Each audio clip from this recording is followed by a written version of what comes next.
നയതന്ത്രവും ആപത്തിൽ ശത്രുക്കളെ പോലും സഹായിക്കലും ഇതൊക്കെ ഇന്ത്യയുടെ ലോകാസമസ്ത സുഖിനോ ഭവന്തു നയത്തിൽ പെടുന്നതാണ്. എന്നാൽ ഉപദ്രവിച്ചാൽ ഒറ്റനോട്ടത്തിൽ ഭസ്മമാക്കുന്ന ദുർവാസാവ് നയമുണ്ടല്ലോ, അതും ഇന്ത്യക്കുണ്ട്. ഇന്ത്യയുടെ ദുർവാസാവ് നയത്തിൽ ഇപ്പോൾ ചാരമാവുകയാണ് പാകിസ്ഥാൻ ഓശാന പാടിയ തുർക്കി. ഓരോ നൂലിഴയും നെയ്തെടുക്കുന്നത് പോലെ കഠിനമായി അധ്വാനിച്ച് അവർ കെട്ടിപ്പടുത്ത ഒരു വലിയ ബിസിനസ് സാമ്രാജ്യമാണ് ഒറ്റ ദിവസം കൊണ്ട് തകർന്നത്. അത് തുർക്കിക്ക് നൽകിയത് കനത്ത തിരിച്ചടിയാണ്. ഇന്ത്യയും പാകിസ്ഥാനും തമ്മിലുണ്ടായ ഓപ്പറേഷൻ സിന്ദൂർ എന്ന സൈനിക നീക്കത്തിൽ പാകിസ്ഥാനെ പിന്തുണച്ചായിരുന്നു തുർക്കി രംഗത്ത് വന്നിരുന്നത്. ആ തുർക്കിക്ക് ഇന്ത്യയിൽ നിന്നും കടുത്ത തിരിച്ചടികളാണ് നേരിടേണ്ടി വന്നത്.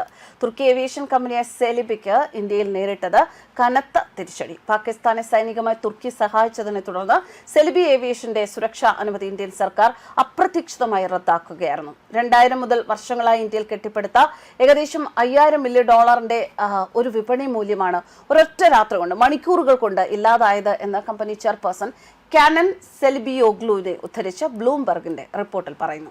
പഹൽഗാം ഭീകര ആക്രമണത്തിന് മറുപടിയായി ഇന്ത്യ പാക് ഭീകര കേന്ദ്രങ്ങളിൽ ശക്തമായ ആക്രമണം നടത്തിയപ്പോൾ പാകിസ്ഥാനെ പിന്തുണച്ച് തുർക്കിയാണ് രംഗത്ത് വന്നത്. 350-ലകം ബൈറാക്ടർ TB2 അസിഗാർഡ് സോങ്കാർ ഡ്രോണുകളുടെയും സൈനിക ഉദ്യോഗസ്ഥരെയും തുർക്കി പാകിസ്ഥാനിലേക്ക് അയച്ച് സഹായിച്ചു. ഇന്ത്യൻ സൈനിക സിവിലിയൻ കേന്ദ്രങ്ങൾക്ക് നേരെ ആക്രമണം നടത്താൻ ഈ ഡ്രോണുകളാണ് ഉപയോഗിച്ചത്.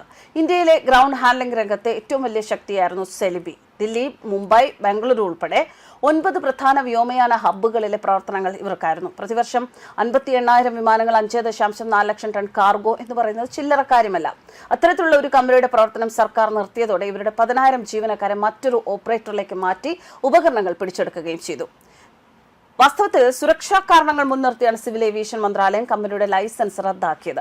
വിമാനത്താവളങ്ങളിലെ ഗ്രൗണ്ട് ഹാൻഡ്ലിംഗ്, കാർഗോ സുരക്ഷാ പരിശോധന, യാത്രക്കാരുടെ രേഖകൾ പരിശോധിക്കുക തുടങ്ങി വളരെ സുരക്ഷാ പ്രാധാന്യമുള്ള മേഖലകളിലായിരുന്നു സെലിബിയുടെ പ്രവർത്തനം.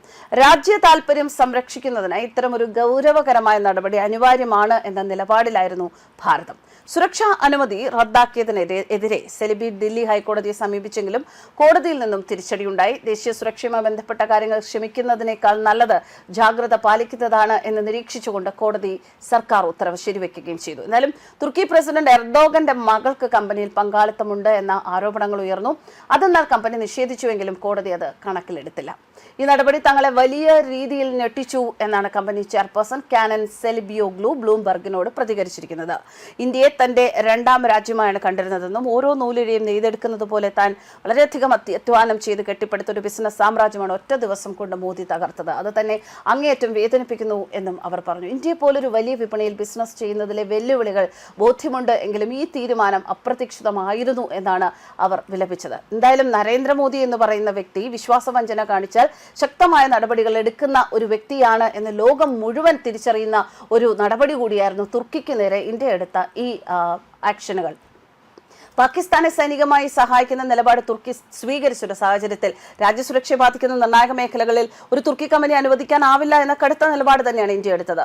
ഓപ്പറേഷൻ സിന്ദൂർ സമയത്ത് 2 തുർക്കി സൈനിക ഉദ്യോഗസ്ഥർ പാകിസ്ഥാനിൽ കൊല്ലപ്പെട്ടതും തുർക്കിയുടെ നേരിട്ടുള്ള ഇടപെടലിന്റെ തെളിവായി ഇന്ത്യ കാണുന്നു. ഇത് തുർക്കിക്ക് മാത്രമല്ല, ഇന്ത്യക്കൊപ്പം നിന്നുകൊണ്ട് ഇന്ത്യക്ക് പാരവയ്ക്കുന്ന ഓരോ രാജ്യങ്ങൾക്കും ഉള്ള ഒരു മുന്നറിയിപ്പ് കൂടിയാണ്. വിശ്വാസവഞ്ചന അത് ഭാരതവും പ്രധാനമന്ത്രി നരേന്ദ്രമോദിയും ഒരിക്കലും വകവെച്ചു തരില്ല. ന്യൂസ് ഡെസ്ക് കർമ്മ ന്യൂസ്.